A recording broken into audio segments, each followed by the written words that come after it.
All right, ladies and gentlemen, welcome to a live edition of Locked On Seminoles. I'm your host, Max, and right there, we've got our boy, Drake. Buddy, I'm going to get to you first since it's live, so I don't make you sit there uncomfortably for like 2 minutes while I babble. How are you doing, man? Got the Mickey Mouse hat on? Things are going well? Yes, sir. Yes, sir. I just drove back down from Tampa. Was hanging out with a friend of mine up there. Had a little bit of car issues, unfortunately, on the way up, so I was there a little longer than I was going to intend to, but it was a great time. I'm glad to be back. I'm glad to officially be a part of UF Hate Week coming week. Officially, man. It took until Tuesday night, Wednesday, as most of y'all are listening to this, but we got you involved.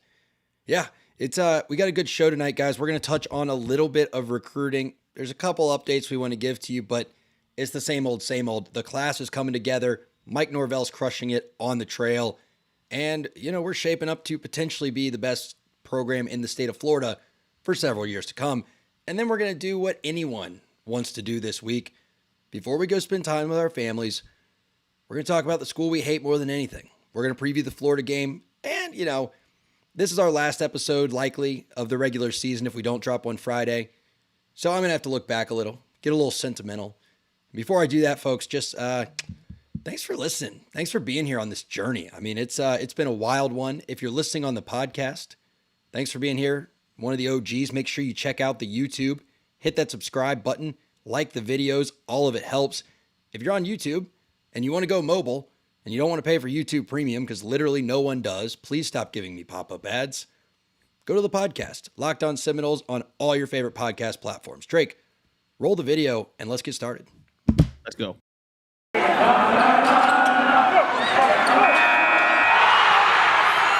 You are Locked On Seminoles, your daily podcast on the Florida State Seminoles, part of the Locked On Podcast Network. Your team every day.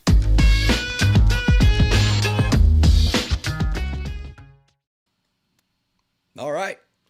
So, yeah, I think the first thing, Drake, I want to start with on tonight's episode is a little bit of recruiting talk. We saw a lot of momentum in the, whatever we call it, the Midnight Madness, right? Mike Norvell drove out in a slingshot when the official visit ban was lifted. Tons of kids there. There was a lot of hype. We thought it was momentum. Others to the south thought it was fake momentum. And we said, look, it's going to come down to how this team performs on the field. I never would have thought starting 0-4, we would not only keep the class together for the most part, but potentially be landing 3 big names coming up that were kind of off the board, right? Marvin Jones Jr., Julian Amella, and I feel like there's one I'm forgetting, but I don't know. Maybe 3 was the number I had in my head. Are you surprised by that, or did you kind of feel like you knew this staff was going to be able to keep it together this year because they were setting expectations appropriately? If anyone tells you that they were expecting them to actually keep this class together after 0-4 start, they're lying to your face. Primarily because that's a really hard sell, especially after a year where you ended up 3-6 the year before, with your primary wins being against a UNC, a Jacksonville State team that you had lost to actually during that 0-4 stretch, and also beating up on a Duke team that right now hasn't won a conference game, I think, since last October.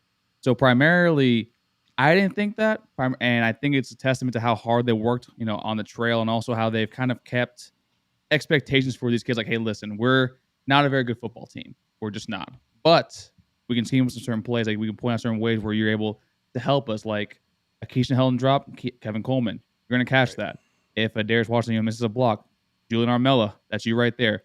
Marvin Jones Jr., you're here to see how Jermaine Johnson's doing. You can be the next guy to do that actually where your dad played too. So to me, it's just something that it'll be interesting. But I think that I didn't expect that, but I was actually very impressed because one of the big knocks I had in Norvell was his recruiting. So, yeah, man. And I think the biggest thing that has kept this class together, in my opinion, man, it looks like I have Marfan syndrome, right? Like huge hands because of where my folks, I said this yesterday. If you weren't here yesterday, this is the temporary mobile command center bedroom at the parents' house. I'm closing on my house on Monday and I will have an office again.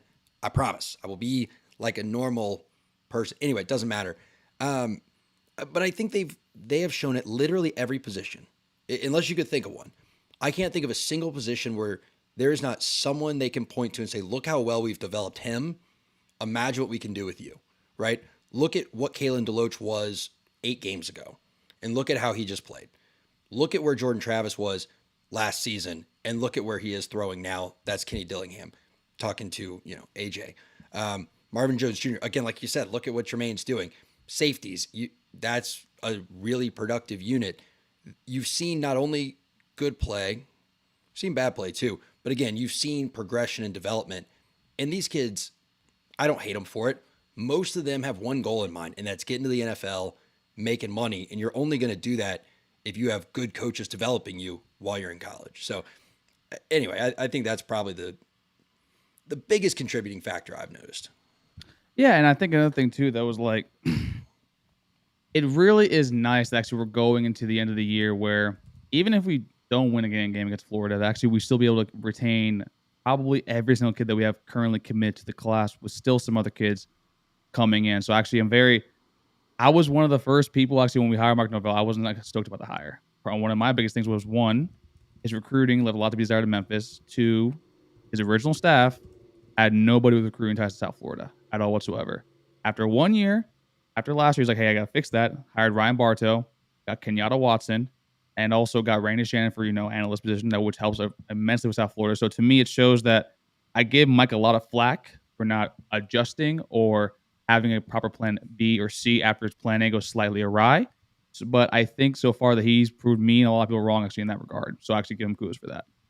Yeah, I mean, I agree. I think that his recruiting was suspect coming in, and so is any, by the way, group of 5 team head coach, because it's a different ball game. And you can say, Billy Napier was a coordinator or I guess a position coach at Alabama.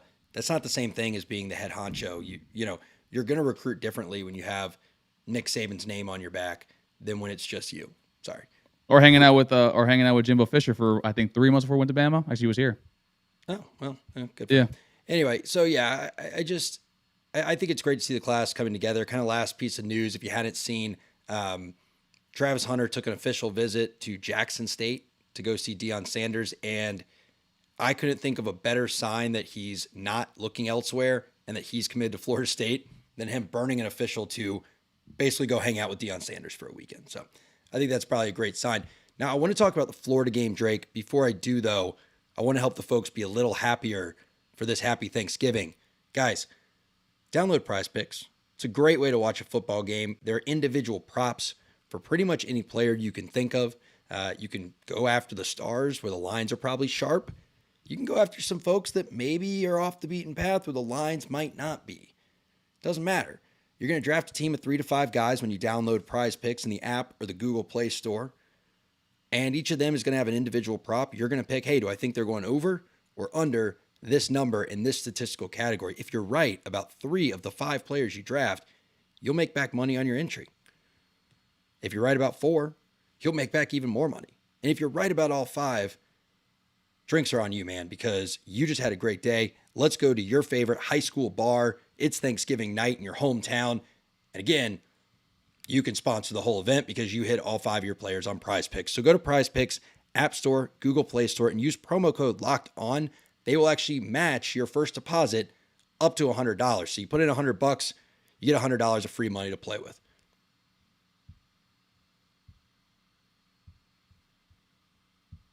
So many tabs open. Jeez. Hey, you know what I thought of during that break while I was also talking? Probably weird that my brain does that.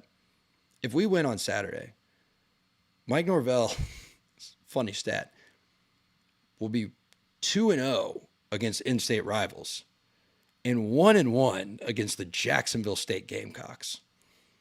It's not funny when you're 0-4, but like looking back, if we beat Florida and Miami, it'll be kind of a funny stat. First coach ever to go to beat both in-state rivals as a head coach while on the sidelines, while not being undefeated against FCS opponents. Oh, Let's not discuss them. Move on to happier pastures, man. I'm just saying, what a time we live in. So, Drake, you brought in the news in our pre-production today that it sounds like Emory Jones, the quarterback for the boys down in Gainesville, is injured, and the running backs coach, who I guess is trying to steer the program, has decided that he has no other option. He's going to have to go with Anthony Richardson, the 15th. The 15th? I know he's number 15, but we always call him AR-15. What do you think about that? Seriously, you know more about that program down there, at least in that respect with the quarterback dynamic than I do. What does he bring that's different than Emory Jones? I know a lot of Florida fans have wanted Anthony Richardson to start all year. What's that all about? I hate agreeing with the denizens, the alumni, or anybody that's associated with the University of Florida, but they were right that Anthony Richardson probably should have been playing most of the year. Emory Jones might be the better passer by way of, he's been in the system a lot longer. He's a little bit more accurate. But Anthony Richardson, I think, is the better overall quarterback. I mean that by he's 6'4". He's almost 240 pounds. He also has a cannon of an arm. And he's lightning quick. I wouldn't be surprised if when he goes to the NFL, because he's going to go to the NFL, and actually does his 40 time, he might give you like a 4.55. To me, he's extremely, extremely Cam Newton-esque. Now, the one thing with him is he's also not super, super healthy. If you saw in the practice report today as well, they have a true freshman by the name of Carlos Del Rio Wilson also taking first rep team snaps. To me, I'm not gonna lie to you, I was a little disappointed that Dan Mullen got fired, primarily because I think we would have a better chance to actually win this game, as you alluded to yesterday, where when a team loses their head coach, and sometimes that could be an addition by subtraction, because like don't gel with the guy. And I kind of think that's the case right here with this Florida team, because they played much better under Greg Knox, probably. So to me, I think they had the better quarterback with AR-15 over Emory Jones, but from him still having the knee issue and the ankle injury from his dancing in the hotel room a few weeks ago, to me, it's going to be interesting. You're going to see a Jordan Travis kid who's a little bigger, but he has a cannon for an arm. Interesting. Yeah, I think there were two aspects to the firing of Dan Mullen when it happened. I think one was they didn't want him to beat us and that be a dead cat bounce of like, all right, well, we got to keep him.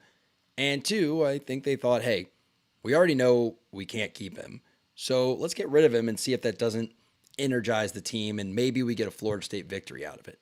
Now, I'm honestly not too worried about whatever they're going to put at quarterback, and I think that him being a little better with his legs, yeah, he's, like you said, he's got the cannon, got the deep ball, but him having that weapon to rely on in the legs gives me more confidence, because that means he might fall victim to some hubris and try to use those legs against our defensive line, which we saw Phil Dracovic do a little bit there, but only when Phil Dracovic, I think, had a couple Sam Howell runs where it was like, yeah, he ran for 15, 17 yards, but that was the better of the two options because that's all he had available on the field, and I'm okay with that. See, the thing is, that actually scares me a little bit more, and it's not because I think he's going to run similar to Phil Dracovic. I think it's more that his athleticism and his speed is a lot similar to a running quarterback that we did have issues with in Garrett Schrader against Syracuse.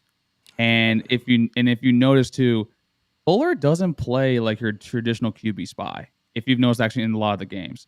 Now, one thing I do want to point out, when AR-15, Anthony Richardson, when he came in for Emory Jones at the LSU game, he lit them up. He was the reason why the game got a lot closer than it actually was originally. But Ed Orgeron did one thing that I've never seen him do before. He adjusted on the defense side of the ball. I've never seen him adjust at all whatsoever in a football game. Well, in a football. I was going to say. In a football game. He adjusted when he divorced his wife. That's true. A bunch of 20-year-olds. He put two high safeties up the middle, two safeties high. And to me, that took away a lot of that sort of vision that I see now, kind of why Dan Mullen wanted to hold off a little bit on him, because he takes a lot of risky throws, because he also is prone to an overthrow. So to me, if we somewhat keep him not in the pocket, but keep him behind the line of scrimmage and sort of contain him in a way, he's not going to do much of anything. And to me, we should literally win, as you said yesterday, like 100. Yeah, and look, man, we've seen it with Tyler Van Dyke. We've now seen it with Phil Dracovic. You really don't want to have to rely on the deep ball against this team. We even saw it to a degree against Devin Leary when we had our defense at about 50% strength. That is not really a skill that translates to success against this defense, because we are very good at taking away the deep ball and forcing you to either go underneath or forcing you to run. I want to talk about the QB spy for a moment, because that's a good point. We do not have the personnel to run a spy. Here's the problem. We have one linebacker that can cover, Kalen DeLoach. We also have one linebacker that's any measure of quick, also Kalen DeLoach. We have a huge thumper, a guy that can hit like a freight train, in DJ Lundy. However, we saw the touchdown to the running back, maybe got down to the 5-yard line. I talked about in the instant reaction, he is not someone you want to put in the middle of the field, because you have to compromise. We had him spying Phil Dracovic, but again, if a running back comes out of the backfield and that becomes his responsibility, he can't keep up with them. If someone comes across the middle, he can't keep up with them. So he's kind of a huge, not kind of, he's a liability in coverage. but there's really no one else you can put in the spy. You can maybe put Gainer there, but you sort of, if you have 3 linebackers. You want to put Gainer and spy? No, that's what I'm saying. He's not really a great fit either because you want Amari in coverage probably, or you want a nickelback out there, which means you're playing 2 linebackers. If you're playing 2 linebackers, you got Deloach and Amari out there. There's not a good personnel fit for us to use. There's no Derwin James, right? Where it's like, that's the guy that should be spying the quarterback. We just don't have that player. So I think what Fuller does to compensate for that is we don't run the QB spy. We say, look, we're going to take away the top 40 yards, right? We're going to make the first 20 yards difficult to throw to. And if you run it for 10, and then we're going to hope our D-line keeps you in front of them. And if every now and then you get a 15-yard run, well, okay, it's not the end of the world. And that's, I think, probably what we'll see on Saturday is the same thing. And, hey, let Anthony Richardson, I love the sound of a young kid that has too much confidence in his arm trying to take a bunch of shots downfield with, we're going to have Jamie Robinson back, obviously, and having Gant and having Dent back there. I'm fine with it. I'd love to see him kind of get flushed out, too much confidence in the arm, get picked off 2 or 3 times. I think that's set. I want to get into the numbers a little bit more, kind of if we're doing a game preview, nerd out for a second. But before I do that, folks, I'm going to help you get into the numbers. Not my best transition, but I do what I can. Folks, betonline.ag, I tell you all the time. In fact, we can go to betonline.ag right now and do a live line of the day because I like doing that. Oh, no, live betting. Oh, man, I can't get there in time. Well, folks, betonline.ag is the place to go. They've got tons of lines. They've got tons of props. They have literally anything you want to put money on. They got the ponies. They got esports even. Go to betonline.ag for it and use promo code LOCKED15 or locked on. Get yourself your welcome bonus. You put in 100, they give you 100, the whole deal. It's wonderful. betonline.ag. And when you're done, I would do this first, actually. Don't go into this hungry. Make sure you're fueled. Make sure you're ready. Make sure you're gassed up and you're thinking straight before you place those bets by getting yourself some Built Bars. Folks, Built Bars, delicious, nutritious, 17 grams of protein, 5 grams of carbs, 5 grams of sugar. I wish I'd brought one with me from the kitchen. I'd show it to you right now, but I forgot while I was out there. Go to BuiltBar.com. Select your delicious, nutritious treat. Look at me getting through all those S's. And use promo code LOCKED15. 15% off your order, shipped right to your door. BuiltBar.com, promo code LOCKED15.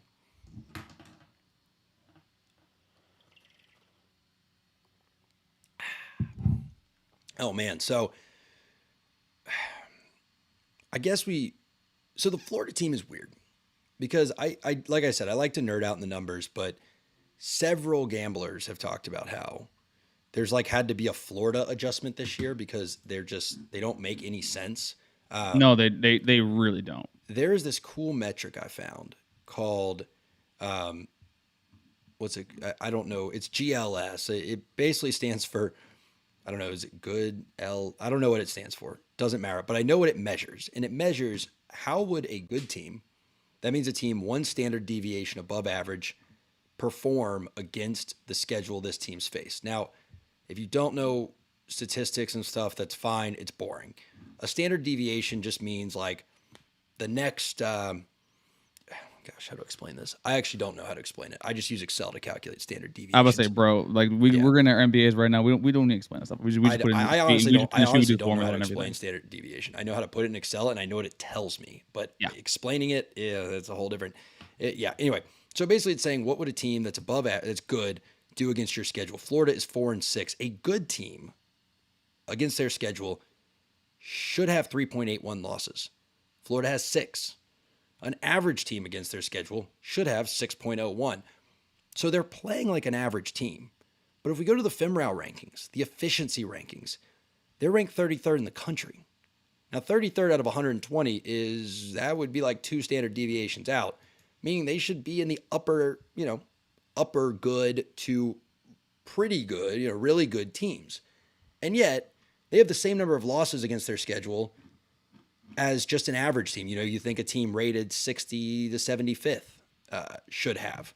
So they are a chronically underperforming team this year. On the other hand, Florida State is ranked 40th in the country in these same advanced metrics overall, And a good team with our schedule should have 3.56 losses. We have 5. An average team should have 6.12. So we're right there between good and average.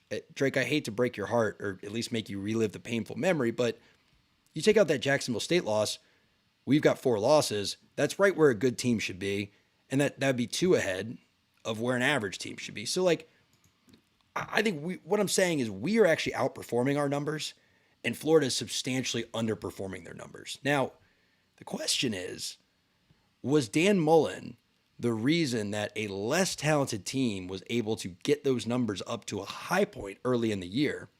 Or was he the reason that a good team, by the numbers, stopped performing up to their capabilities? And what does him leaving, how we answer that, we'll answer the next question. What effect does him not being there have on how they're going to perform? I'm going to say something my dad always says whenever we go out to Outback and they ask him, do you want surf and turf? Do you want just the surf or do you want the lobster? Okay, no los dos. Why not both? To me, Dan Mullen's a damn good head coach when it comes to offensive skill play calling. I think he can out-scheme anybody in the league right now. I think, like, in my personal opinion, I think the first thing he should do are call Meyer and coach Trevor Lawrence up there in Jacksonville. Okay. Now, he was able to do that and make that higher ceiling, as you were saying, because Jim McElwain, as people lambasting for, he recruited a very talented class like Kadarius Toney, a Kyle Pitts, a Kyle Trask. Like, he was able to get the weapons for Dan Mullen, and he was able to take them to a further level that McElwain could never do.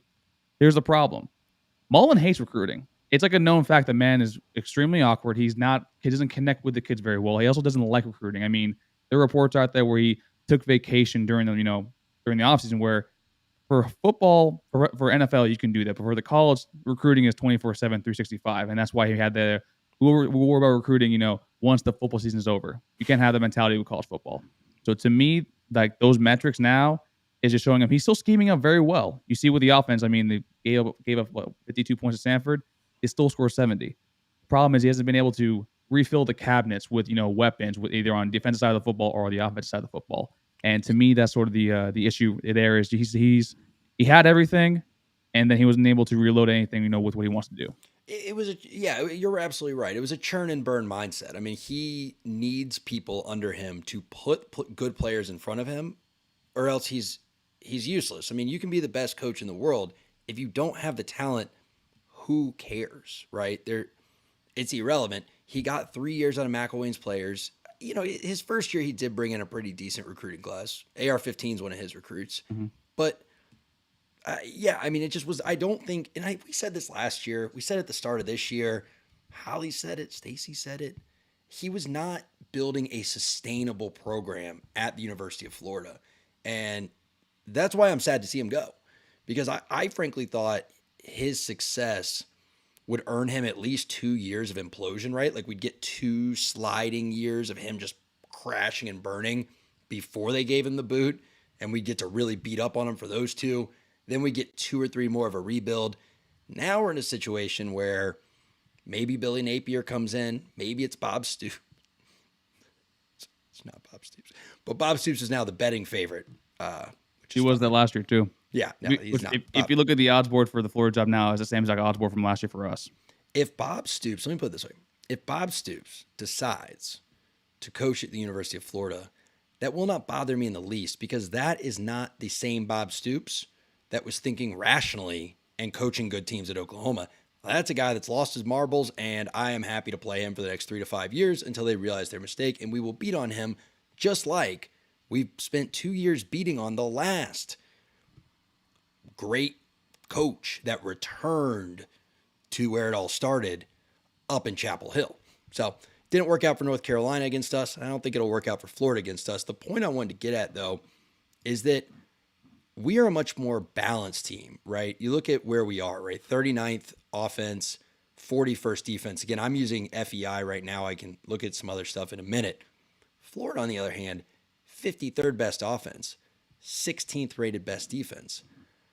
Now, I don't know if I believe that. They just gave up 52 to Samford. They also scored 70. You just say 16th in defense? Yeah, that's their efficiency ratings. Okay, man. yeah, that's. I don't know if I'm believing that, but either way, something they're doing, regardless of if it's right, has created this kind of situation between their offense and defense, whereas our ratings are very, even keeled. We're a much more consistent team, right, on both sides of the ball. And the point I'm making, let me just get to the end here. The point I'm making is that if we can avoid the big mistakes, and they don't have a head coach to make adjustments, and they don't even have a defensive coordinator right now to act on what he's seeing on the field, if we can just play a clean game, have another one of those games, we've had plenty of them, unlike this last weekend, where 5-6 penalties, don't shoot ourselves in the foot, don't extend their drives, don't hamper our drives. We're not going to win by 100, but I do think that this is a game that we could win by 10 or 14. I mean, it really would not be out of the realm of possibility. Yeah, this is a game that we should win. I think the only thing that we really can debate between the three of us and everyone out there is like how much it should be by. Right. And it's basically, for one thing, I was worried about Darius Washington. He was primarily out, I think, for the rest of the BC game.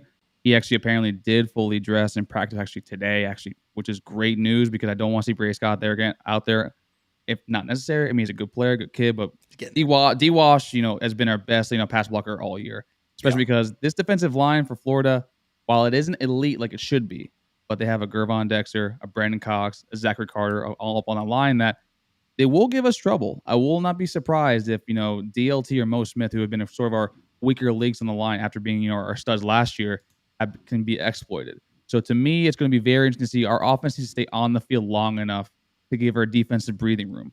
To me, this is going to be a very, I don't know if chippy's the right word. It's going to be a very physical game, but I think we've been able to show actually, especially after the BC game, how physical that we want to be against certain opponents. And this Florida team, to me, is a team that kind of wants to get the season over with at this point. And they want this to be over as soon as possible. And let's just go in there, get that dub, and go bowling and play FAU for the buyout. Double or nothing. I don't know if that second part will happen, but I agree. I think that mentally we're going to see probably what we saw Willie Taggart's first team do against Florida, where Florida will probably play this close for a quarter. But if you can hit them in the mouth a few times, someone's going to quit. Then more people are going to quit. And then you'll see some of them still fighting. But I don't see this team coming into this game beyond the normal flash, right? They're going to be, oh yeah, with Florida State, you got to beat Florida State, but they're not going to care. They just lost to Missouri. I mean, come on. This is not a team that has any fight or any desire in them.